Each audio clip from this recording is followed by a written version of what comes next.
the Around the NFL podcast. Lives for this stuff, bro. That's right. Welcome to another edition of the Around the NFL podcast. I'm Gregg Rosenthal, sitting in for Dan Hansis today. We'll be back on Thursday alongside a couple of heroes in the Chris Wesseling podcast studio. It's Marc Sessler and Patrick Claybon. What's up, guys? There's a lot of important people here today. Yeah. And there was a crew of them. I say that whenever people are in suits, and I walk past a bunch of people in suits, and somebody was telling them, like, yeah, Marc Sessler and Gregg Rosenthal and Dan Hansis do a podcast. And Wait, like, really? Yeah. Is this true? There were They put it in that order? I like the order. Yeah, that was the order. It may have been because they walked by, and that was the order. No, he wasn't there because there were people in suits that had no idea who they were pointing at me while I was sitting here eating an apple by myself in the studio. Well, but you know where we sit in the newsroom. I'm constantly I have the most fishbowl seat possible because they bring those tours by it's school kids or it's executives or fill in the blank, and like I'm sitting there with like 2 cups of coffee, like I look like a disaster, and they're just staring at you, like me typing. That's staring Sunday at my mornings. I miss that. I can't wait for whatever. It's back, baby. Dignitaries. Yeah, I believe Troy Vincent, who works in the league office, but many other league office figures around the studio. Mark Sanchez was just in this studio, but as much as I want to I see how you're doing, Patrick. It's nice to see you. It's been a little bit, and Mark. Yes, great to see you are concerned about how I'm doing, I'm sure. It's just like we can't wait any longer. One of the biggest stories that we've covered and around the NFL happened this week. Let's just drop that news drop right now, Eric. Hey, how about that, huh?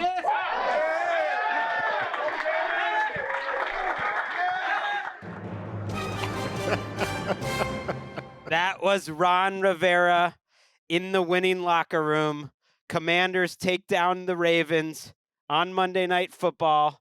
Crowd going crazy. Joe Buck, Troy Aikman. It felt big because it was big. Jahan Dotson said after the game, I felt like we just had the biggest preseason W in history. He's not wrong. He's not wrong. I mean, I would say, because if you talk about when they were branded as the Commanders, okay, I'm saying even post Washington football team, like this was the biggest moment in Commanders history. I guess that's what true, was bigger? What was bigger? Like some hollow victory in Week 4 a year ago? No. Yeah, before this, it was the opening press conference for Josh Harris, and Magic Johnson's there, and there's a fanfare. But this was actual football, and people were poo-pooing it. The celebration, we heard Ron in the locker room. They ran the end of the game celebration, and everybody's on the field. Like, let the dudes have fun. Like, a lot of those dudes may not ever play NFL football. And like Greg, Troy Aikman called it. He said, "This is the greatest preseason game I've ever been a part of." It actually was great from the first half where Josh Johnson and Sam Howell are going up and down the field, and it looked like football because we had a lot of starters, especially for Washington, playing. And then you get to the end and the drama and the comeback.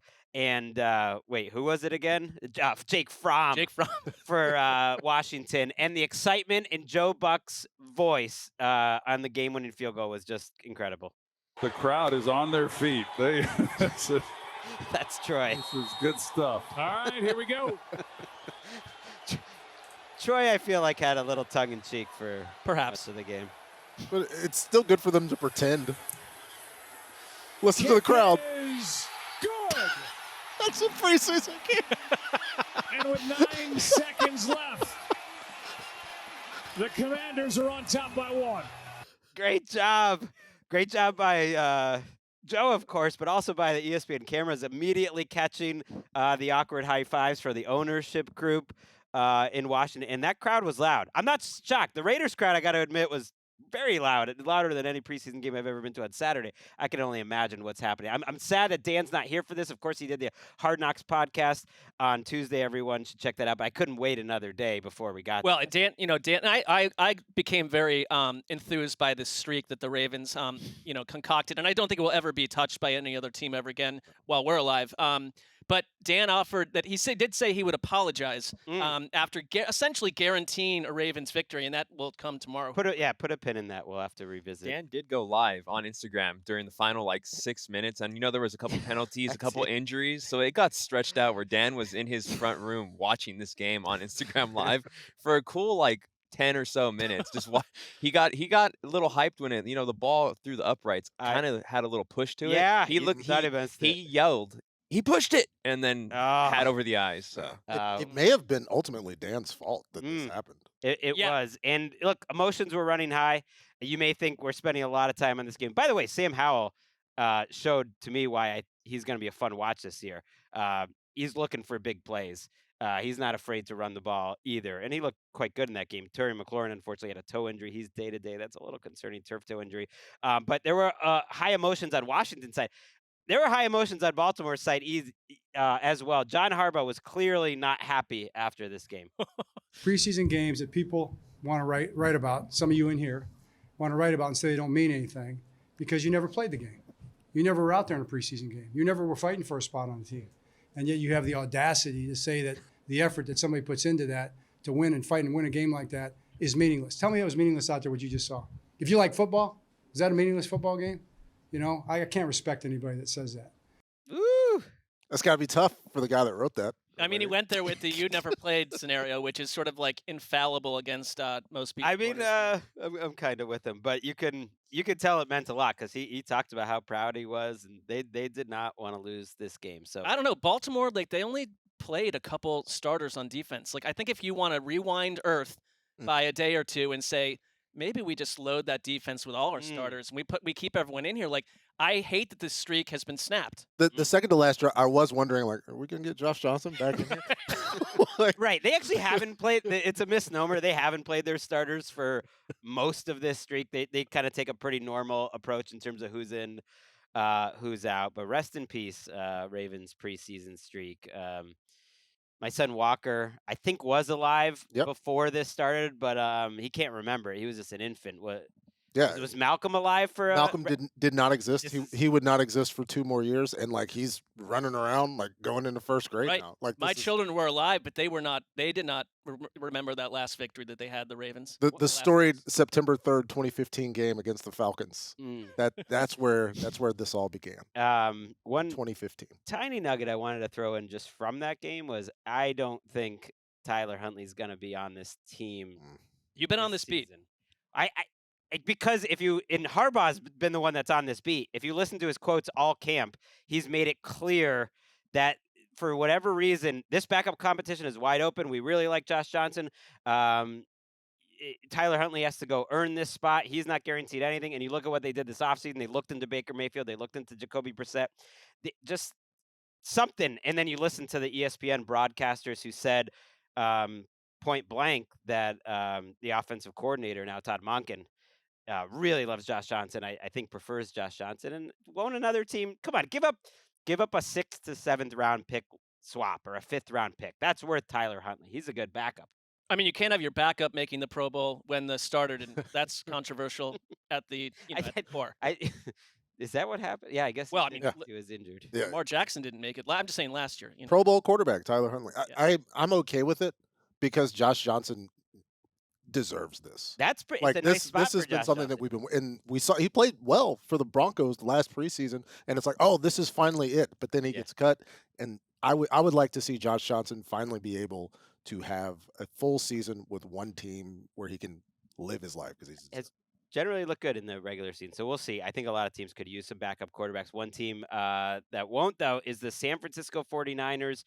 As we're going to tape, the news broke that Sam Darnold is going to be the backup quarterback with San Francisco. I feel like there's more important news here, but this is the freshest, and it's pretty spicy when you think about Trey Lance going into the season as a number 3 quarterback, or will he? Our rap sheet, Ian Rapport and Tom Pelissero, saying that the 49ers are evaluating options with Trey Lance, which would mean a potential trade. We're going to get into our segment later, which is, outstanding, still unresolved, big mysteries of the season. If that's the title, Greg, is it close to that? Beautiful mysteries. If Dan was here, he would have laid that out right off the top, but I just was overwhelmed by. I think it's good. You created a mystery for the audience. Yes. They didn't know what would come after the news. But now they get it. Now they know. The first thing I had was the fate of Trey Lance, because he's just felt very tradable. It just has felt like Kyle Shanahan verbally and in practice has never really fully backed Trey Lance as a concept. Trey Lance's body is not back to Trey Lance as a concept too, which has been sort of a problem. But you hear how he talks about Sam Darnold. I felt like this was in the mail for weeks. I just think that he's fascinated by Sam Darnold. Yeah, if we go back, because honestly, what's the number? I got Pro Football Reference up. 56 career attempts for Trey Lance. Like that's really it. And so in terms, And not many college ones either. no, and even going back to high school, right? That there's a limited number of reps, and so it's an uncertain thing. But we know what Sam Darnold is, and I think Coach Shanahan knows what Sam Darnold is. The question is that they can't afford necessarily to just keep waiting right now for Trey Lance. And if somebody else wants to come in and say, "Hey, we'll take this," then that's the way they go. But I also think it's worth considering that they were evaluating all options with Jimmy Garoppolo well before this time last year, and he wound up starting all those games. So these things were fluid. I would hold on to Trey Lance if they don't get anything better than, a late round pick offer for him. I'm with you. And I'm not sure they will. I don't know. They might like Brandon Allen, who is their fourth quarterback, who was the Bengals backup and would be a big upgrade, by the way, on the Bengals backup situation. And I know Cincinnati is keeping an eye on that. Maybe they feel like, okay, that's a third quarterback. We really don't need Trey Lance. But just based on everything that's happened with 49ers quarterbacks over the last handful of years, like, I don't know. They are in their Super Bowl window, and unless they just feel like it's too awkward, I don't hate having Trey Lance as a third good option, even if they feel that Darnold is better as a second option. I just don't think they've seen the progress in the preseason in terms of making the right reads and quick decisions from Lance, and that's why Darnold is second. And you said they know what they have in Darnold, and I'm curious to see him with the 49ers. He'll be better with the 49ers than he's probably ever been just because he's on the 49ers, and every quarterback would be better with the 49ers. Yeah, it feels like a safe assumption, and there's some certainty there and get some consistency because Sam's seeing coaches get fired too. He's seeing staffs turnover. Is 102 attempts career for Trey Lance. Want to make sure I got that number right. Sam Darnold, in his 4 biggest attempt games, has that number. Like in 4 games alone, has an equal number of dropbacks as Trey Lance. And so I think while this happens, and the first thought may be, oh, Trey Lance is a bust, it's over. We still don't know. Just like we didn't know with Sam Darnold. We don't know. And I think also, if anything, there is this element to Trey Lance that other coaches, there's going to be coaches out there that think that if we need a quarterback at some point in the season, if things go south or there's an injury, he seems like high potential. Like he's going to be an object of fascination to other coaching staff. But it's a red flag for everyone if they're going to look at it and think, man, if Shanahan couldn't get it going, that's going to hurt his value. And he's in a weird spot where I think Tyler Huntley in some ways would be more attractive to teams looking for a backup quarterback because he's just a veteran who knows how to be a backup. He's established kind of his baseline of solid play. And Trey Lance is more of a bet on the future, but it's not necessarily like a secure backup. But a team like Tampa, for instance, I was kind of looking at the teams who, hey, throw a fourth out there or something like that. Arizona, like LA Rams, I actually don't think would be a crazy one. Although I don't know if you can imagine them trade, just a lottery ticket. I could see Sean in that sort of weird relationship with Kyle thing where he's like, yeah, let me take Trey Lance and turn it into something. Yeah, and aha, gotcha. Right. It would have to be a team that it's more thinking about well, we're not really sure what's going to happen next year, and maybe our starter's not going to stay healthy. Who knows? Let's move on to the rest of the news. Jonathan Taylor requested a trade since we last did a podcast, and it feels like didn't he already request a trade? I don't. They granted him permission to seek. You granted permission to seek a trade. Thank you, Patrick. And the Dolphins were a team that Barry Jackson and the Miami Herald threw out there as a team that could possibly be interested. And another national reporter, I believe, threw that out there as well. So small movement on the Jonathan Taylor front, but not really. The Colts, for their part, say he still has not been cleared for practice, that he's not medically cleared, which is dubious, but also complicates this trade situation. I mean, this story is weighing on my patience. I move beyond whatever happens to him with the Colts to just where he could possibly land, because he's in a tough spot, because on top of having to pay him beyond this year, he wants a new contract. That's not going to change if he goes to a new team. He's not going to simmer on that, I don't think. But then you've got to give essentially the Colts draft picks. And, the wording out there is that they want sort of what Christian McCaffrey got in return from the Niners, which was, I believe, a second, a third, and a fifth or something, a future fifth. I don't know. Not happening. What team? I mean, it's just hard to find teams that will do that. And my mind goes back to the Cowboys a little bit because it feels like kind of a Cowboys type thing to maybe pull They the can lever use on them. that. I don't know. I mean, there's not a lot of landing spots, and it's a tough time of year to do it. Your rosters are mostly set. Yeah. I think the good news, at least for Jonathan, is you get some sort of an answer, right? With regards to what the market is, how teams feel about, and also he gets what he wanted from the Colts was just an opportunity to look into this. Like we saw Austin Eckler go through this, and the Chargers actually wound up giving Austin a little bit more money, changing the structure a little bit. Maybe there's some hope that he can see some sort of movement in that aspect after this process goes through. But at least he's going to have more answers now than he did a few weeks ago, which Right. was just no. It was like, hey, am I going to be a Colt next year? Like, can we talk? No, like Right. we don't have to talk about this. So no, and we could both be long gone and nobody would care. Whatever the You know what's weird is the team that needs a running back is the Colts. Right. They should trade for Jonathan Taylor. I feel like that would be a good move. I wouldn't give up all those McCaffrey picks. I mean, that was like a trade deadline trade where you got an elite player, I think even on a level slightly above Taylor, who is healthy in the middle of a good season, and you had division rivals, the Rams and the 49ers, both going after him, driving the price up. This is before the season. He's not 100%. He's coming off a weird year. Like, there's no chance. And they're kind of talking out of both sides of their mouth where they're not going to give him the money, and yet they want the trade value of someone that good. So I do not expect him to be on another team.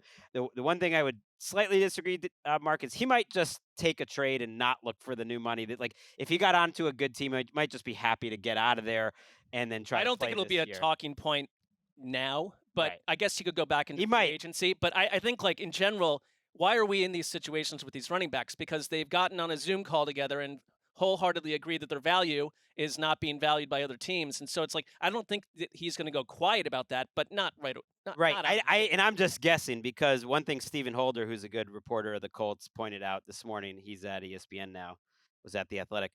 He said, if anyone thinks, and he's seen this written, that like Jonathan Taylor is just doing what his agent wants him to do, you have never spoken with Jonathan Taylor in your life. Jonathan Taylor is the one running this show. He's a strong-willed individual. He's a smart guy, and he is the one that is making this stance. It is not about like him doing what the agent just asks him to do. Yeah, he just watched Josh Jacobs lead the NFL in rushing and see his circumstances improve not at all. Right. Because of that. Although I think Josh Jacobs is gonna, I hope that can open up Jonathan Taylor returning, because it really sounds like Josh Jacobs is gonna come back, and I highly suspect he's gonna get like a Saquon Barkley raise plus to come back, like some incentives and maybe a little more money. That's the buzz, at least around the Raiders, and I tend to believe it. And if he hadn't been public about his discontent regarding the situation, I wonder, would that be happening? Yeah. Ultimately, like these guys their options are very limited. And Jonathan Taylor's looking at, all right, so let's say I give my all and do everything I can for the Colts. If what you're telling me right now in August of 2023 is none of that matters, like why am I smashing my body into 330-pound people? Yeah. I mean, also, if you're Shane Steichen, if you're Anthony Richardson, it's like, what are we doing here? Like, I get the owner doesn't want to pay this running back, but this is an owner that a year ago decided to hire an ESPN analyst as his head coach. I mean, the Colts were a picture You almost of forget about it. high organization for a while, and it's like, what is going on here? And they have by far the worst running back room in the league without Jonathan Taylor. You kind of pointed out earlier, but that's a team that really wants to run the ball, and like running backs aren't important relative to other positions until you don't have one and you want to run the ball, and it's a problem. Let's move on to the least surprising news of the week. We don't have to spend too much time on this, but that Baker Mayfield is your week 1 Bucs starter. Todd Bowles finally announced it. You were once a Baker Mayfield believer and appreciator, Mark. Yeah, Any hope? He wore me Any down hope? a little bit. Any to the- hope here? I think there's hope because I think, again, it's he has experience. He still seems to me to be highly self-confident. Hearing his comments about being named starter, I think it's the Baker Mayfield experience has a lot of people down on Baker Mayfield. When as a player, I think he's a B- quarterback. He's better than Kyle Trask. I think in general, this announcement probably was triggered by our own show because Dan went on another rant about the fact that that Todd Bowles was just like hedging around this absurdly obvious decision. Now we know it's one of the least exciting quarterback battles I can remember ever in my entire lifetime. Wait, I want to get your thoughts before we hear from Patrick, Mark, on the Bucks social media photo "Time to Bake." I don't know if you saw this. It's actually the pinned tweet on Buccaneers Twitter account right now. I was like, "Is this a weed reference? Because it's getting kind of wild here." Time to bake. I mean, it got is what some you make fire. of it, Greg. To you, it is. What are your thoughts? I think in general, I don't want to sound, cantankerous, but these social media outfits need to absolutely, settle down a little bit. I don't hate that graphic. I think it's it looks I think nice. it's fun. It's a cool graphic, and there's not a lot of pop to the Bucks right now. Let's have some fun with the quarterback announcement. I think we will be seeing this graphic again on our timelines if things don't necessarily go great for the Buccaneers. But I'm glad that we'll have another edition of the Baker Mayfield cycle, and he's going to come out, he's going to address his doubters, and then there's going to be some conversation, and then there'll be reason to doubt, and then this thing will happen again. You're reminding me of the QB1 Nathan Peterman tweet Yes! that the Bills released once. One of the greatest tweets of all time. That got reused quite a bit. I'm going to retweet it now. I am. Dalton had one of those. I'm hoping. Yeah, that's right. Dalton had a good one. Was that with the Bears? Yes. I think that was with the Bears. It was like, why did you even tweet that? Hard to keep track of the teams he was on. Why did you X that? I am hoping for a Baker resurgence because, number one, I want Mike Evans and Chris Godwin to do well, and I just want them to be watchable. And this story that PFT's been writing about that's in the legal system right now, how he's suing for essentially millions of dollars, maybe over tens of millions of dollars of his investments that sounds like money started going missing, and it's family members who are involved in this investment group where over $10 million has gone missing, and he spoke about it. He was kind of emotional. This has been going on for a long time now. It's just going public, and makes you feel for him because that is a difficult thing to go through for anyone, especially with your family. Chris Jones is a reply guy this week, Patrick. The Chiefs defensive tackle makes some news by just replying deep into his mentions to just some random fan when they're like, well, when is he going to show up? Like, this guy's got to show up, blah, blah, blah, blah, blah. Money, he needs to show up soon. And Chris Jones just replies, week 8.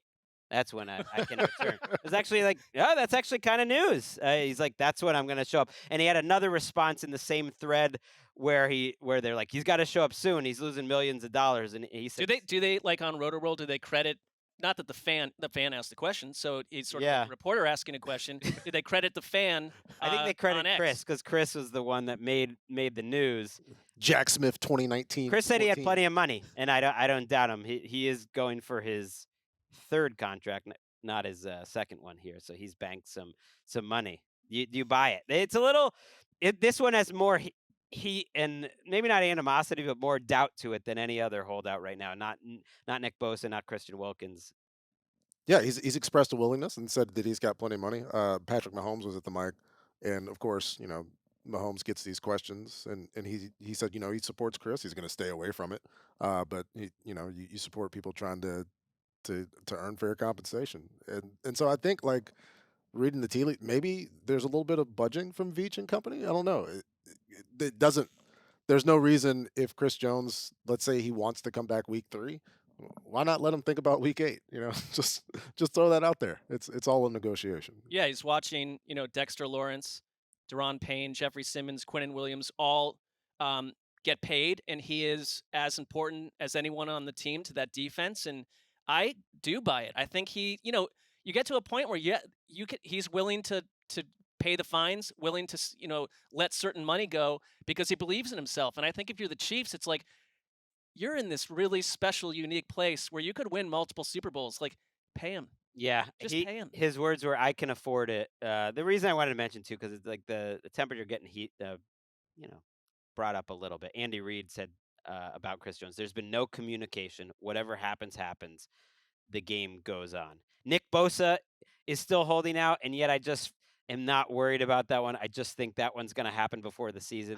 I don't feel worried about any of these situations. No, I'm not. I know what you mean, but I just mean I expect Nick Bosa to be ready in time for week 1. I expect Christian Wilkins, who's quietly having a hold in right now in Miami, to be ready for week 1. I expect Josh Jacobs back. Taylor, we talked about. Jones, it wouldn't shock me if he actually missed. I mean, if you're Christian Wilkins, you got to get a little more PR going in this. Like, half the people don't even know he's in a holdout. Like, you got to let everyone know. The hold in is tricky. Yeah, people don't like it as much. One last quick injury nugget before we get to 8 o'clock tonight. Jackson Smith and Jigba, who you talked about, Mark, right? Is a long shot for week 1. We didn't know that he hurt his wrist in that preseason game. Long shot for week 1 is Ian Rappaport's reporting after wrist surgery. They're pretty thin at wide receiver after their top 3, which might be the best top 3 in the league. And yet, I don't know who their number 3 is. It might be a man named Jake Bobo. Well, that's exciting. I mean, yeah, we mentioned Jackson on the last episode. It's like, I thought he was someone that from the minute the first game starts, he's an important part of their offense. And suddenly you don't have him. I want to root for the preseason. I want to root for these joint practices. I want to root for the prep for the regular season, but it just feels like we've already lost 30 to 40 important people. Not too many. I don't, right. The McLaurin toe injury bothers me. That might be turf toe. They're saying it's day that can affect your whole season. You find out in February that it was never himself. I've never, maybe Patrick can help me, maybe you can help me, Mark. I've never been able to express this take I have that I've felt strongly about for 10 years. Let it out, Greg. And it's the people that get really upset that someone gets injured in the preseason and what a waste that is. And that's namely me. Terrible, sure. But really everyone. Okay. And there's something, I think Belichick has talked about this a little, but that same level of consternation, isn't quite there for the 40 injuries that come at you on week 1 when they suddenly have to play 50 or 60 snaps. And to me, I don't know. I haven't been able to express this well. I don't know if playing in the preseason helps prevent that or not. I'm not even saying that. All I'm saying is their job is to play football, and injuries, I guess, are going to happen. And you're suddenly going to play 50, 60 snaps. Snaps are needed to be played. People are going to get hurt. It's annoying, but it's not much more tragic to me if it happens in the preseason than the regular season. It's all bad. It's not more bad in August. I feel like I saw. But I never can say it well. I think you've said it well. Yeah, you've said it. Yeah. Okay. I feel like we do kind of need to know whether or not playing football prevents you from being hurt playing football in order to feel that way. I typically tend to believe that, it's done everything for us, but in terms of your health, playing football might not be good for you. And so it's hard for me to believe that in order to be more healthy to play football in the regular season, guys need to do it in the preseason. I feel like that's fine, but there's going to be 40 of these same injuries in the regular season, you know what it is? And that's disappointing. You know what I find annoying, Greg? Is all. That's sort of all my point. Is it's going to happen. You're going to have to play football, and I hear you. Someone's got to play these games, Well, so I think for me, it's more of a personal thing where we are tasked with spending 5 to 6 months talking about rosters as if they won't be affected by injury, and in ranking, skill position players, ranking quarterbacks, ranking wide receivers, running backs, and then 8 minutes into the preseason, most of what we talked about is reduced to rubble. Because it's the same thing week 1, week 2, week whatever. When it's week 1, it's cool. It happened in a game that mattered. That's yeah. I just think, I get it. Jackson Smith and Jigba had so much production at Ohio State. He was a first-round pick. I don't necessarily think that they needed the amount of information about Jackson Smith and Jigba in order to play him in the regular season that necessitated him playing in the preseason. I think that time could have gone to somebody who maybe needs more time in order to earn a spot, not just on the team, but maybe in the league long term. Sure. Maybe we don't necessarily need to see guys that we know are going to playing in the preseason. That's how I feel. That's probably I basically agree with that, but there is some level where I think there's some players that probably it is useful to play. Maybe they're not as far along. Maybe they're young quarterbacks. I don't even know what it is. And the point is once week 1, week 2 happens, it's all these injuries are happening. That's a shame as well. Let's get some developing news here. We're throwing in a surprise. We're spending too much time on news. I'm Tom Brokaw. This is a weird one. Corey Davis has let the Jets know he's stepping away from football. I feel like he did that 2 years ago, but ouch. Look, he was locked in to making over $10 million for this team. He was probably going to be their third or fourth receiver. And it sounds like he might be retiring. Corey Davis. So a hit to the Jets wide receiver group. Has I know I'm springing this on you last second. Nope, 66 catches over 2 seasons with the Jets. I think we started to see this about 5 or 6 years ago, where like the concept of retirement has become so much easier for players. You're making enough money to have generational wealth, and there's more information about the long-term negative effects of playing football. And I think it's what are you going to do next with your career, with your life? And these retirements come from younger players at a higher rate than ever before. And he's notably someone that's struggled with his health and did get a healthy second contract, so is in a position too where he can feel a little more comfortable with that. Yeah, reading the Instagram post now, it's clear he is planning to retire, saying he's thought about it for a long time. I wonder, does Joe call the Browns back and like, hey, how do y'all feel about Elijah Moore? Do you want to flip flop this back again? I'm just. Because Corey Davis was going to play. I think so. I mean, my immediate thought was there any chance? Did he have any feeling that he wasn't going to make this team potentially? Because they did bring in McCole Hardman. You have Lazard. You have Garrett Wilson. It'd be tough to cut Randall Cobb. Well, you can't annoy Aaron Rodgers with that. So that's 4 guys right there, and 3 of them are. Or 2 of them are on veteran contracts. So I don't know for sure. The talk was that they were going to keep him. And happy trails to Corey Davis. Had some nice moments there with the Titans as a speedster. Good luck with what you do next. I think it's time to take a little break, and we're going to get to our exciting segment, which really is inspired by the New York Jets quarterback, Aaron Rodgers. Some of the beautiful mysteries heading into 2023. All right, we are back, and we're going to talk about some of the things going into this season. We've kind of talked about everything, Mark, haven't we, at this point? Today or over the course of the last 3 or 4 weeks. Yeah, I feel like we've covered a lot of We've hit it all. Oh, pretty much. I would say to you, too, but you haven't been here the whole time, Patrick. I know you're... In spirit. Yeah, so now that we're heading into the season, we're going to do some big predictions. We have our Around the AFC, NFC shows next week. We're hoping to lock Patrick back into a 1-week contract, a 1-week contract for one of those shows, Patrick. I know we're using you this week, but I'm hoping to reach out to your agent and get you back for that next week, and we'll do predictions. So I was thinking, what do we do? What do we talk about now? How about the things we don't know anything about? Maybe it's the things we haven't talked about much on this show. That's sort of how I approached it too. But it's also the things that that's just a mystery to me. Like going into the season, I just don't know how to feel about it. It doesn't matter how we've talked about it. It's a beautiful mystery. That's what Aaron Rodgers said about his football future. I think that was back in April. And I think we got to start with Mark, because when I think beautiful mystery, I think the Sizzler. Oh, thank you. Man, you know how I came up with 82 topics here, so I'm going to just fish for one. I think we don't have any clear We'll go around. I'm playing in 3 times Sure. around. We can keep it pretty quick. I don't have any clear evidence that Todd Monken is a A-plus play caller, or that this Ravens offense in general has shown really anything to suggest that this post-Gregg Roman world is exactly what they needed. It was wonderful to change from Gregg Roman, I think, on paper, because they kind of hit an exhaustion point with him. That happens with Gregg Roman. But, Lamar Jackson coming off 2 disappointing seasons. You add Odell Beckham. I think you've got a much better wide receiver core than you've had in the past. I don't know, running the ball the way they did worked for the Ravens. If you're going to move to a pass-heavy offense or so-called, more balanced offense, cool, it's got to work.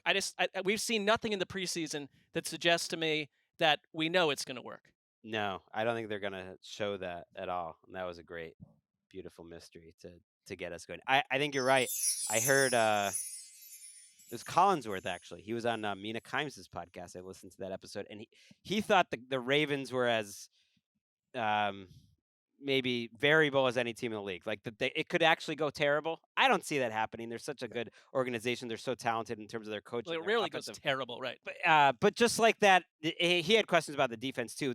Or they could win the Super Bowl. He just thought there is a huge range of outcomes for this team. And I think you're right. For a team that doesn't have a new head coach or a new quarterback, week 1 they are maybe at the top of my list of like, I want to see what this is going to be, because they're not going to show it in the preseason. We really have no idea. Yeah, I think the reasons for optimism, right? Because they had so much success on the defensive side of the ball, and they changed a coordinator, right?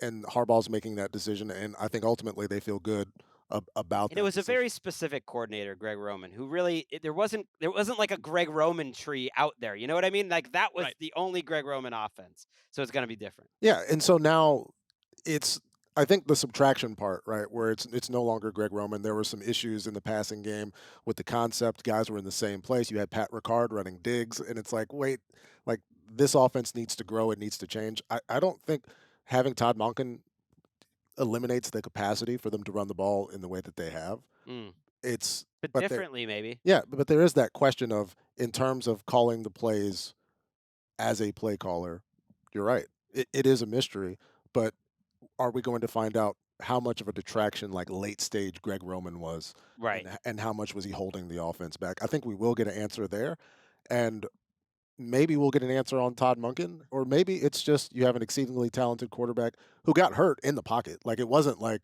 Lamar was out there doing Lamar stuff and he got hurt. Like he got hit in the knee in the pocket just like anybody can. And so like long term, what is this offense going to be? And it could take some time too. It could be something where after week 5, there's some grumbling and it catches fire by the end. I think it's a good point though about the running game, just because they do have a healthy, assuming J.K. Dobbins is fine and Gus Edwards and Lamar just makes the running game that much better and makes it easier on the passing game. I'm going to throw out a beautiful mystery. Let's get beautiful. Do it. Mysterious. And it's a team I'm trying not to be a downer on, but I think I am a little lower on consensus, but it's more that I just don't know. And it's the Jacksonville Jaguars. Like, are we sure that they're going to be taking this next step? I always am a little wary of teams that finish the year really strong and you just assume, okay, that's how that team is now. And I look at their defense, and they've had a couple injuries lately. Foley Fatukasi's had a cast on his arm, and more importantly, Davon Hamilton, who they gave a big contract to, one of their best defensive linemen, has what sounds like a serious injury that is indefinite and might be a non-football injury. He might end up on a list. Like, I don't know what's going on there. I look at their defensive roster, and they weren't a good defense last year. They didn't really add to it. I look at their cornerbacks after their top guy Campbell, and I look at their pass rush depth after Josh Allen. Look at, is Trayvon Walker going to make a jump? And I'm like, is this possibly a bottom 5 defense? And if it is a bottom 5 defense, am I that confident that Jaguars offense is good enough to make up for it? I'm going to say it's a mystery to me. It's possible that Trevor just continues to ascend and Ridley, and they continue to ascend. But there's big questions on the offensive line, and there's really big questions to me on the defense. That's a lot of questions going into the season for your boy, Trevor Lawrence, to make up for, Patrick. There's a lot of questions, but there's even more questions elsewhere in the division. Sure, but it's possible for everyone to be bad in the division. Like, they can still be mediocre. But the things that have to happen for those other teams to leapfrog the Jags, I feel like, are a little more mysterious than, like, well, can Josh Allen stay healthy? Is Trev going to be as good, if not maybe even better, than he was a season ago? They had Tank Bigsby. We get a full season of Travis Etienne, hopefully. Like, there's just less Jags questions for me, if I can assuage your concerns. Yeah, I disagree. But because they have Trevor, then they don't have that question. Well, so also, it's not like the defense last year was a strength and it's become a non-strength. It was not a strength last year, and so that's baseline. And I feel like the Trevor Lawrence factor is like, you could give a B- director a great script, it will probably still be a good movie. But you give a good director a terrible script, good luck with that. Like, when you've got the quarterback's the good script. Like, they were, I think, like, what if he's the good director?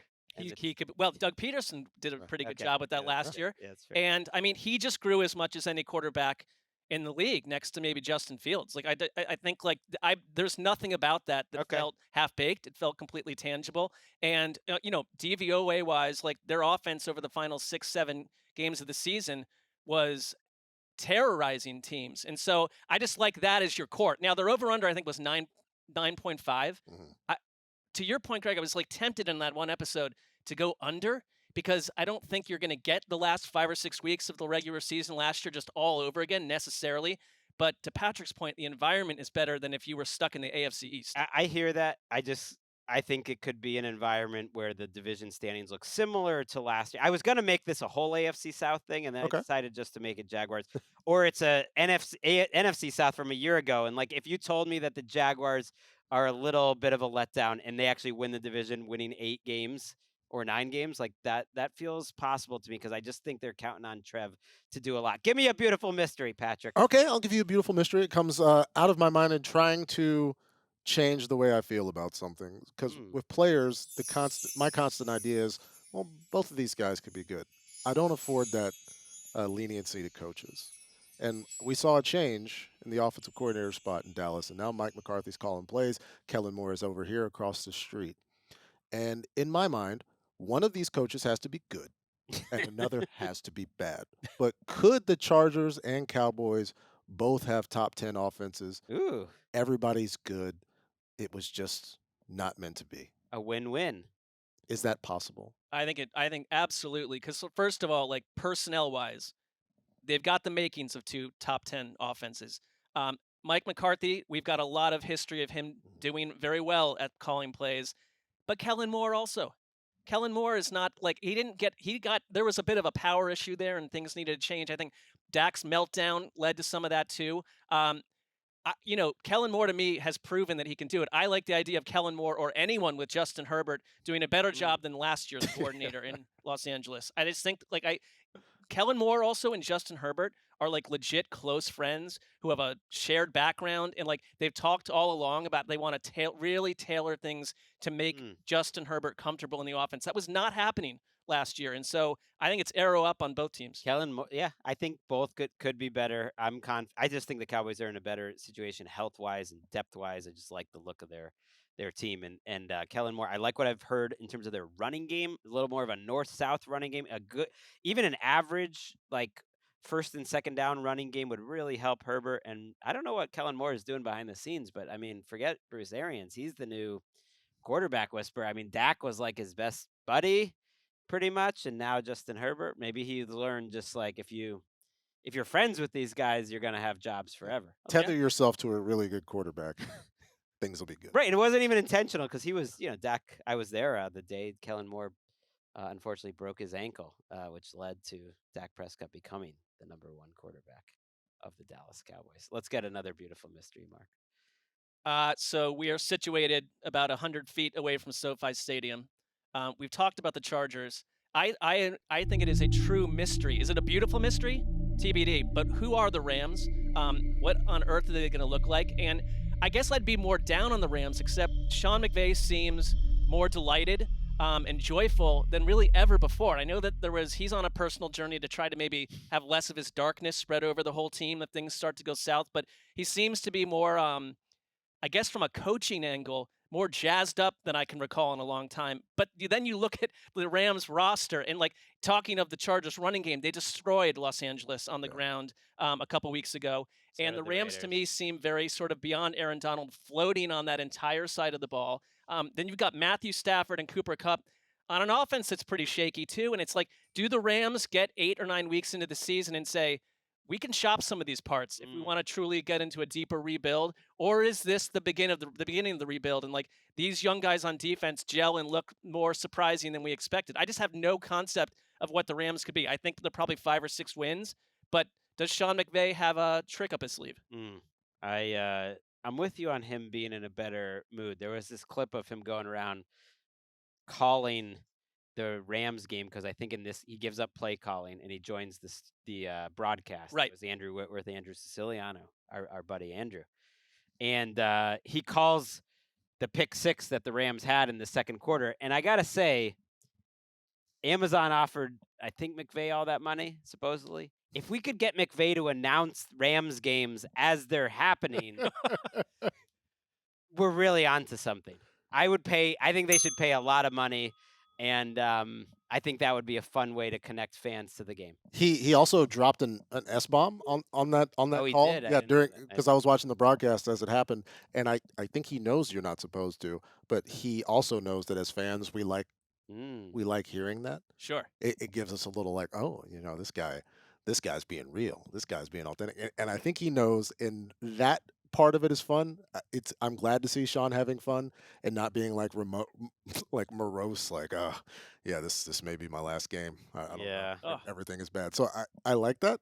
But also, it is a complete mystery. Like, I wish I could help you, Mark. But like, Yeah, No, I don't think none of us. I'm not asking for help because I think we just don't know. defensively it's insane, but then there's this idea, oh, the offense will be fine, and like maybe, but we haven't seen Stafford in a while. Their number 2 receiver is Van Jefferson, and yeah. How did they like- upgrade the offensive line? Did they go? I think it is better. They took Avila in the second round. They made him a immediate starter. Nopum's healthy now, and he's a guard. The other guys have been there. Allen's healthy. They're healthier. I think they have 3 guys Yeah. back. That's Well, probably- that was a disaster a year ago. it was. They've been happy about Tutu Atwell starting to show some promise. That's like, yeah, hey. that's a beautiful mystery. Puka Nakua. We'll see. I'm gonna give a beautiful mystery that's a little more like league wide. Okay. It's a little more taking a All step right. back. Bird's eye view. Bird's eye view. And the Rams are a little related to this because I think they helped start the trend of these Vic Fangio acolytes spreading around the league. Brandon Staley was one. We see him everywhere. Everyone playing this too high shell and playing essentially to prevent the big play. That the whole point of defense right now is to prevent the big play, and it's begging you to run, and we want you to run. And we've seen over the last year some teams go too far in that direction, like the Chargers giving up 5.5 yards per carry, and they can't stop a nosebleed, and it's a problem. And I do look at the league as a whole, and there's a lot of these coordinators out there, and just wonder, it's a cyclical league. No one system ever stays effective for long. You think of the Tony Dungy Tampa 2. Remember when that really spread out? And then there was kind of a tipping point where it was like everyone's just hitting 8-yard passes all over the Tampa 2. I think in this case, it's some teams running the ball a little more, whether it's with wide receivers who can block well, or whether it's with 2 tight ends, and whether that shift is really going to start happening. I think we saw a little bit of it last year. You certainly see the Eagles making it hard on some of those defense, but just as a league, a beautiful mystery. If we're going to just see a little more of the run game punishing these light boxes, and the real man football comes back. I think it could happen. I think that's what Belichick was trying to do back in 21 with Cam Newton already, and I think there's going to be a little more of that. The Patriots will be one of those teams this year, but it's a mystery. Yeah, we see the cyclical nature of things all the time. It's just a question of when it happens. I was referencing Don Martindale going to the Giants. He still brings the heat, right? And I think maybe it got to the point where Harbaugh saw the rest of the league and says, hey, maybe we need to incorporate these things. I also think it's probably a little cheaper financially to design a defense that approaches things that way than the attacking defense, because you have to pay corners, you have to have edge rushers, and so maybe but at some point somebody is going to flip the script and do something the rest of the league's not ready for. It's just who takes that risk. And I think it's just offensively making defenses have to come up with answers when you have big personnel in there. And it doesn't always have to be 2 tight ends or anything, or a fullback. It could be Robert Woods and Cooper Kupp who can just block on your outside, and you teach it. I think the Dolphins are going to be a really good running team, and they've got 2 lightweight wide receivers out there, but they also have just geometry problems they create with those wide receivers, and they're going to play a lot of 2 tight ends that don't catch a lot of passes. I think the Patriots, I think the Lions, I think the Packers, I think the Browns. I think there's a lot of teams out there that could just start punishing these looks.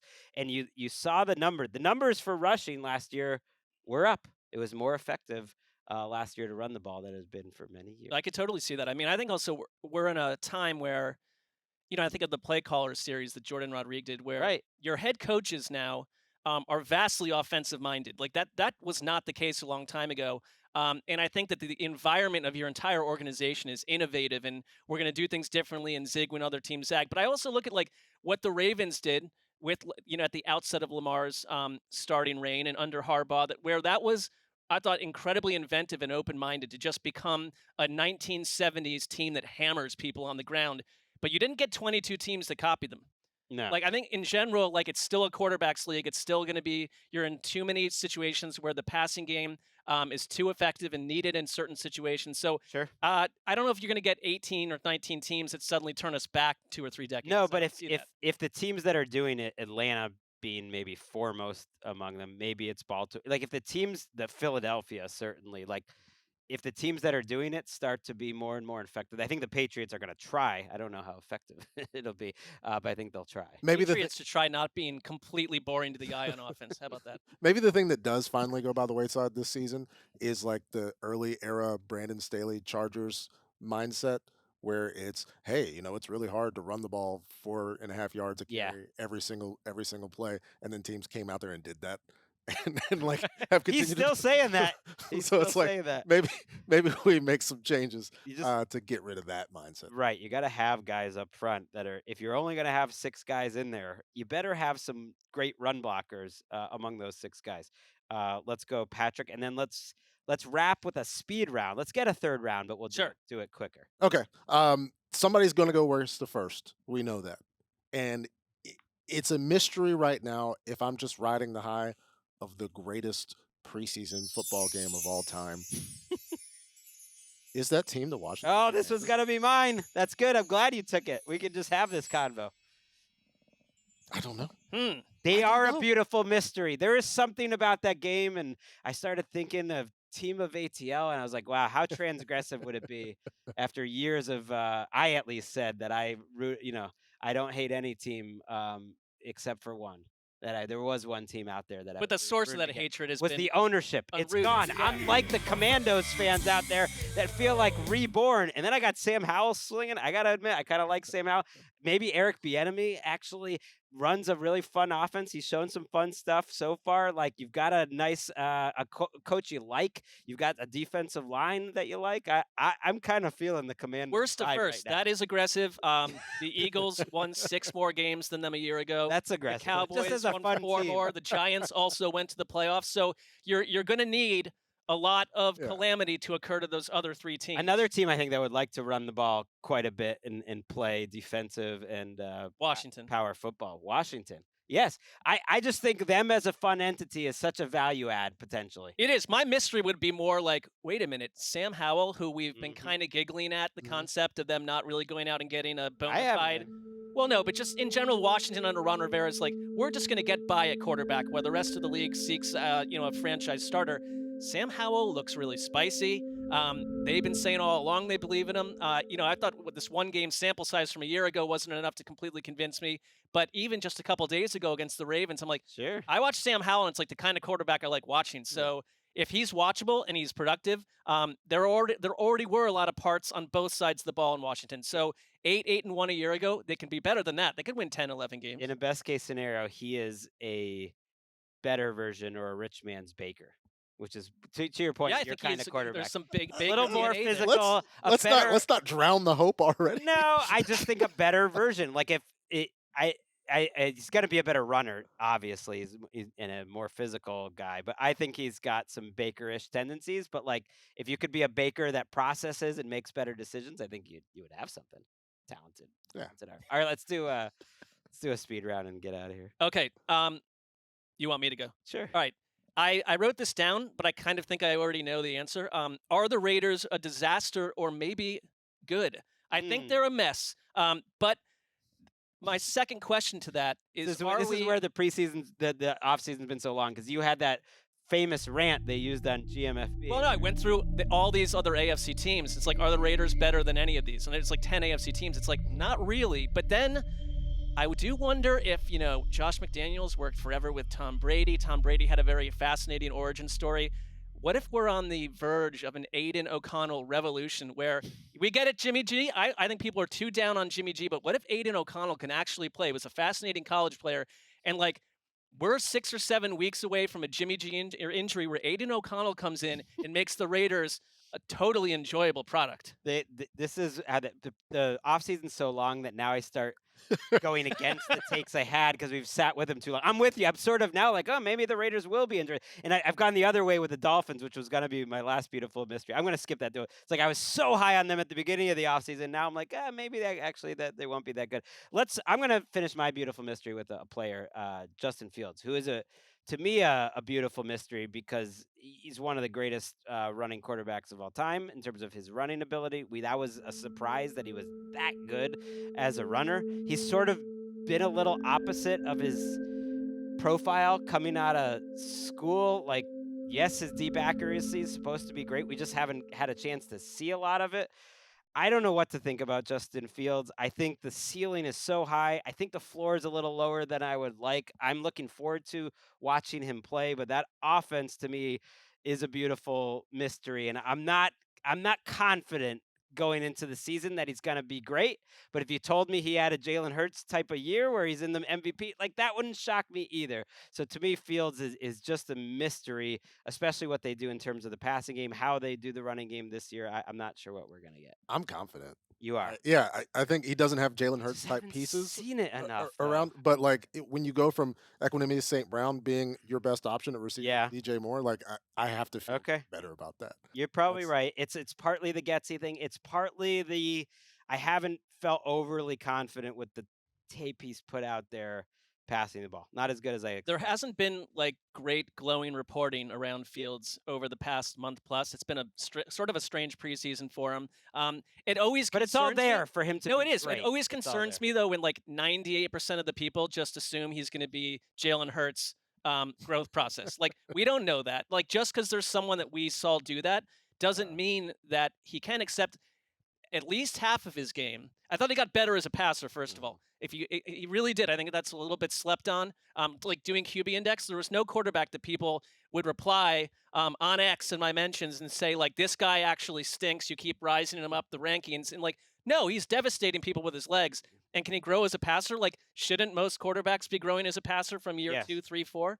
And he was making those scramble decisions on passing plays. So, like, that's a part of the passing game. So I think it's fair to include that in passing. He is as Mike Vick-like on just like a scramble. I know his different body types can run over a guy like Vick couldn't, but as Mike Vick-like on just a scramble when he decides to do it as anyone since. Lamar's at that level or better, but he's just a different sort of player. Yeah. My beautiful mystery is a former mystery, which was not a mystery at all before. It's Michael Thomas. Ooh, that's. I think the Saints can win a whole lot of games. Am I out of my mind to think Michael Thomas could have 100 receptions in 2023? I mean, if he stayed healthy, that's the mystery. Sure. I don't think you're out of your mind. Okay. I think it's because I do have 40 he's catches done for it. Jalen Reagor. That was well, you did have that moment, but he's done it. But it's like I can't think of too many like Hall of Fame type careers that went completely south because of health. And it's like, where is his body?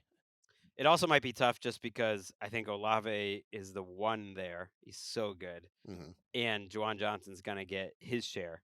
But if you told me Michael Thomas plays 17 games, I don't think an over under at like 80 is wild at all, and that's in the ballpark.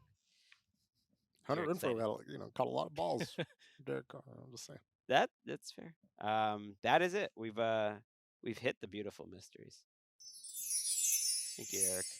Behind the glass. The chimes. Was that a tuning fork on one of them? I didn't know what that tone was. It was like I have no idea what that is even a reference to. It's a beautiful mystery. It is a beautiful mystery. No mystery what Thursday's show is going to be. It's an annual favorite of the Around the NFL listeners. It's the Hot Butt Rankings heading into the season. And Dan will be back for that. You know he's not missing the Hot Butt Ranking. He can't miss the Ravens streak ending and Hot Butts. It'd be like we'd be concerned about that. No. Yeah, you would need to like file a missing persons report. Yes, that would be a mystery. So we will be back on Thursday with those Hot Butt Rankings for Marc Sessler and Patrick Claybon. I'm just going to go ahead. I'm going to say goodbye right now. Heed the call.